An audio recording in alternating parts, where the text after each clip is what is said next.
that all, so a couple thoughts come to mind, right? So that all plays into eventually, right, things you're going to teach them about money and sort of setting goals for money and planning.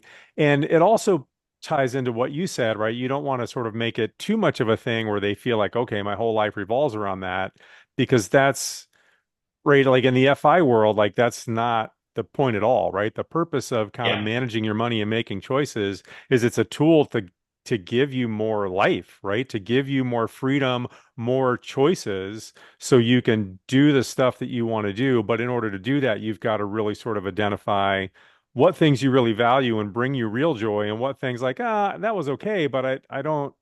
It's not that important to me. I'll go without that, so I have more money and time for this other thing, right? So, but all of that stuff is it, that's a series of different conversations, and especially with kids, right? It's starting to plant those seeds early, right?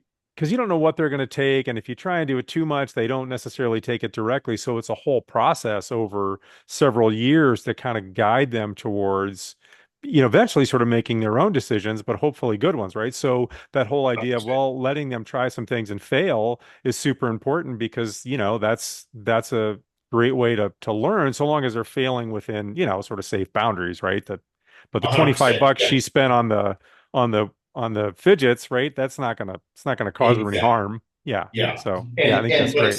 it still stings, right? And Yeah, yeah. let them make the $25 mistake. So when she's 16, she doesn't make the $250 mistake. And then when she's 25, she doesn't make the $25,000 mistake, right? Yeah. So Yep. yeah, exactly.